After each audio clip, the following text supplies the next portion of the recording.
बारामती पोटनिवडणुकीसंदर्भात सुनेत्र पवार यांची ठाकरेंसोबत चर्चा। मात्र पाठिंब्यासंदर्भात ठाकरेंचा अजून निर्णय नाही।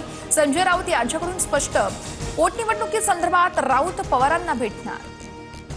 बारामती पोटनिवडणुकीमध्ये ठाकरे उमेदवार देणार नाही, तसेच निवडणूक बिनविरोध होण्यासाठी काँग्रेससोबत चर्चा करणार। सुनील तटकरेंचं वक्तव्य, तर उमेदवार न दिल्यानं पवार आणि सुप्रिया सुळेंचेही मानलेत आभार। धर्मासाठी लढणाऱ्या लोकांनी बंदुकीचा परवाना घ्यावा, मदरसे बंद करण्यापेक्षा बुलडोझरचा वापर करा। तेलंगणाचे आमदार टी राजा यांचं नांदेडमध्ये वक्तव्य। मुंबईतील एका पंचतारांकित हॉटेलमधून खराब हवाला मार्फत रॅकेट चालवायचा। दिवसाला 25,000 रुपये भाडं असलेलं हॉटेल 365 दिवस बुक असायचं, सूत्रांची माहिती। हवालाचं दुबई कनेक्शन समोर येण्याची शक्यता। आदित्य ठाकरे आणि मोहित कंबोज यांचा एकत्रित फोटो समोर। कंबोज यांच्या मुलीच्या वाढदिवसाला हजर असतानाचा फोटो। कंबोज कुटुंबातील कार्यक्रमाला हजेरी लावल्यानं झाली होती टीका।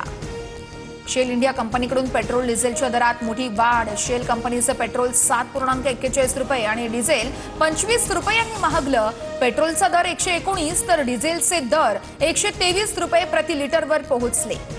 नाशिकच्या निफाडमध्ये अवकाळी पावसाचा द्राक्ष डाळिंब पिकांना मोठा फटका। लातूरमध्ये ज्वारी पिकाचं मोठं नुकसान झाल्यानं शेतकरी अडचणीत। वाशिम जिल्ह्यामध्ये 530 हेक्टर क्षेत्र पीक बाधित झाल्याची माहिती।